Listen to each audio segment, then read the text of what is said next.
Yan, katatapos lang namin mag-almusal. Ayan, oh, may balat ako ng kamuting kahoy.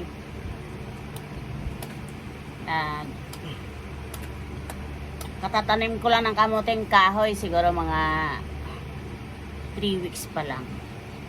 Pero kung may laman na, oh. May laman na.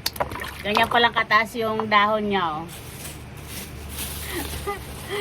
Ito, ang daming laga muna ng pangmerinda. Oh, ang dami, oh. Plastic yan, ang dami, oh. Pangmerinda.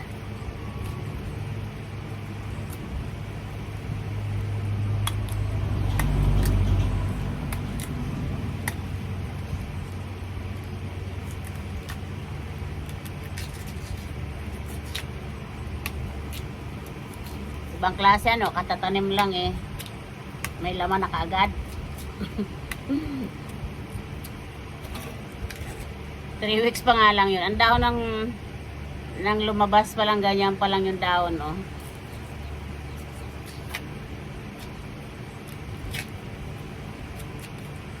Tapos nagkalaman ng ganito, no, himalaan eh. Himala.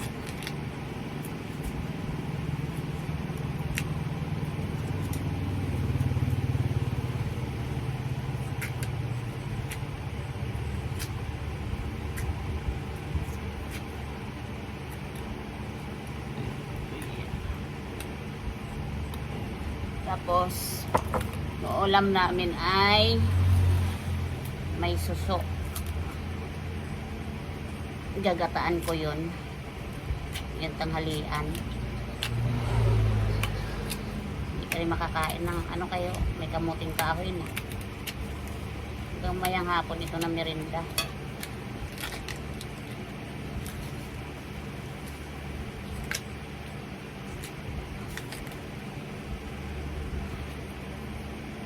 Puro ulam nga lang kinain ko nila, isda. Kanin, kailang kutsara lang ako ng kanin.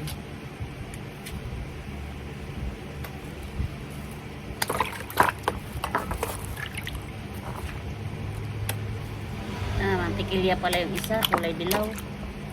Oh, iba yung itsura ng isa, oh. Ay dilaw. Yan, oh.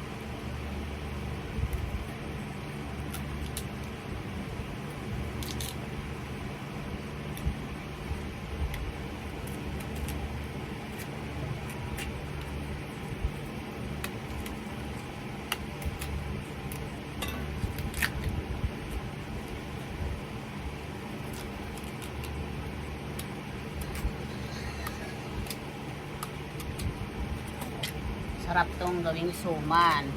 Puto. Kaya ano, may lusong na dito. Di, ano kami, maginupak. Sarap yun. May nyug din na kaming dala. May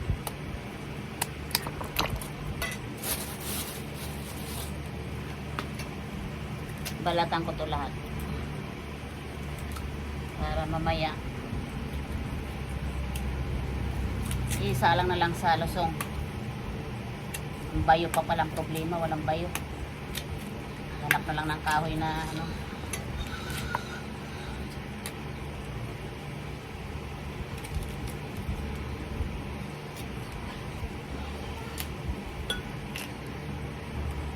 Madali lang sa balatan.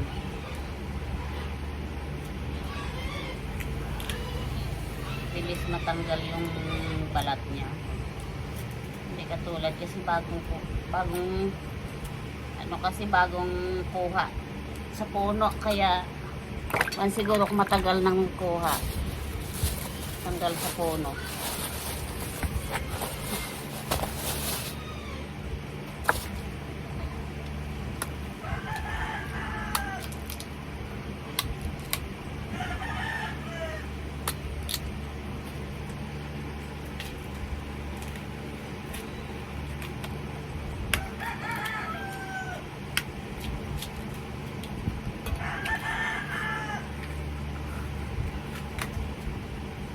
Wala yung ate ko dito. May hanap buhay. Magawa sila ng bahay nila Manong. Siya tagahalo, siya tagahakot ng hollow blocks yung ate ko. Tagahalo ng buhangin tsaka semento. Siya tagaabot dun sa kay Manong. Diba? Partner in life, in crime. Maganda. Pero lagi silang dalawa nagsasagutan. Pero kung saan si Manong, kay din yung ate ko.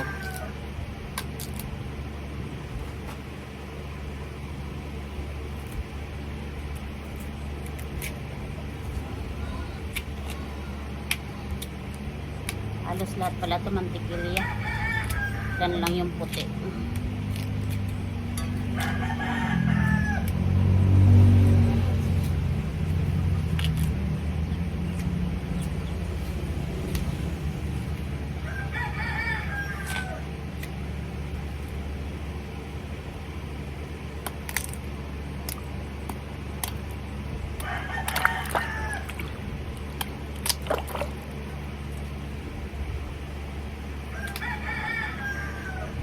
Ito na yung puti.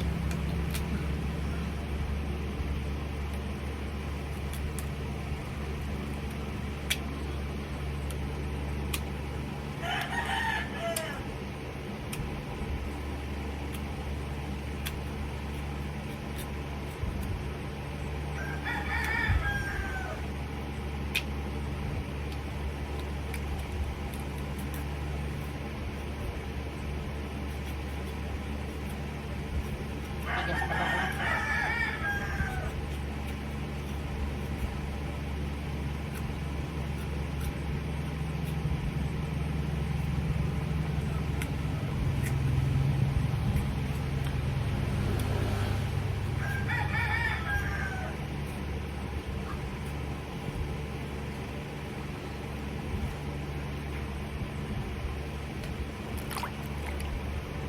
Yung papaya kung babalatan na. Lalaki. Dapat masarap sana yung kalabasa. Tsaka sitaw, sahog doon sa suso.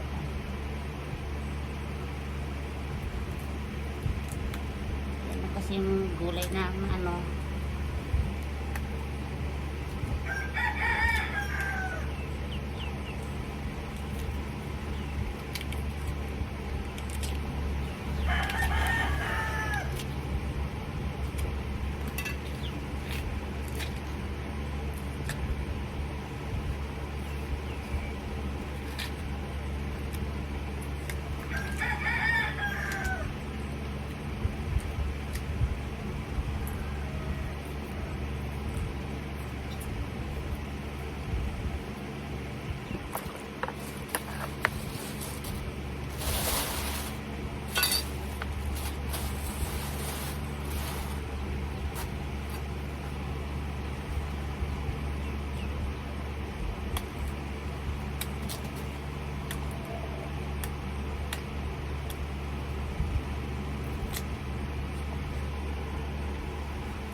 ito ilalaga ko muna habang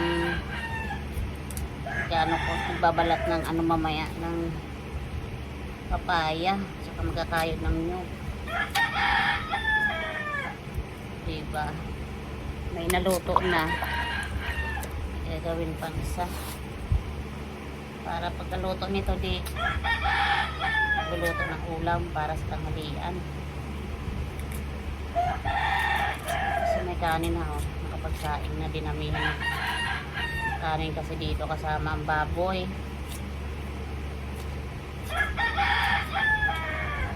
Kasama ang baboy sa ano yung saing.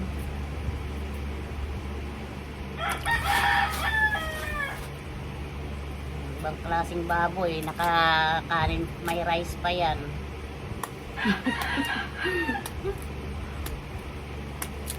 Ibang klaseng baboy kasama na sa sinaing.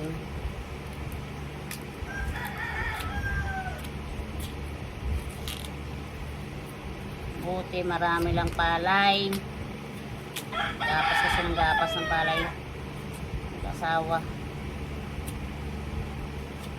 tsaga maggapas si Manong. Ate ko kasi bawal dahil high blood, mabilis nang bawal sa initan.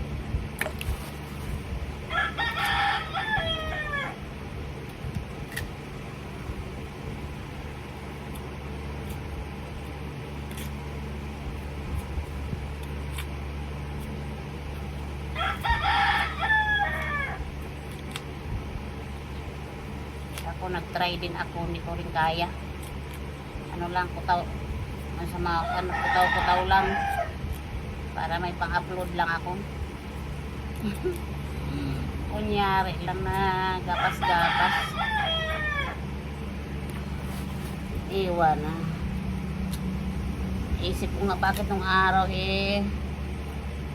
ano, siguro masasanay din siguro ako dito sa ano ng araw.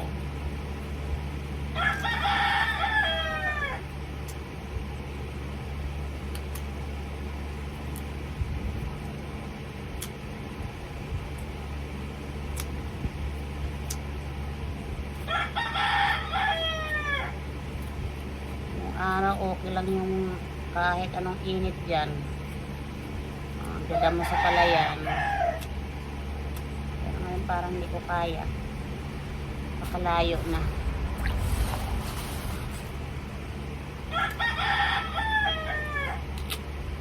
Pakalayo sa dati.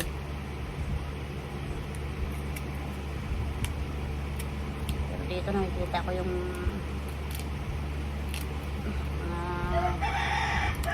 mga auntie ko dito, auntie ka mga pinsan. Kasi parang yun ang gawin nilang trabaho, kaya sanay sa arawan, sanay sa tirik ng araw.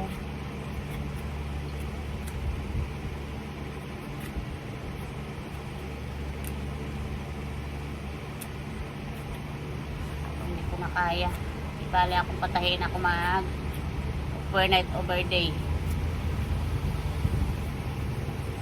walang problema.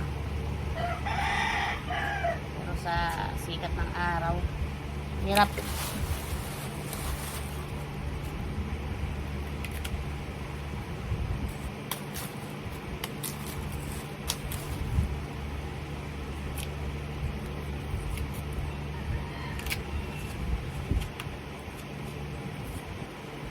Iba kasi ang kahit makulimlim, may oras talagang iba yung ano, bilis kong hingalin na hindi ko maintindihan. Iba na talaga pag nagkakaedad na. Siguro kung andito ako tsaka yun ang naging trabaho ko, hindi siguro kasi sila dito nakikita ko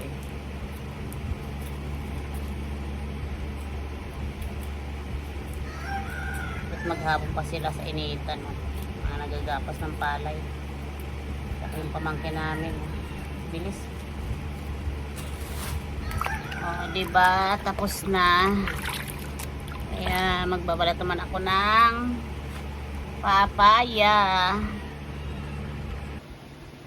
Ayan, tara, kain na tayo. Oh. Sarap. Sarap niyan. Oh, diba?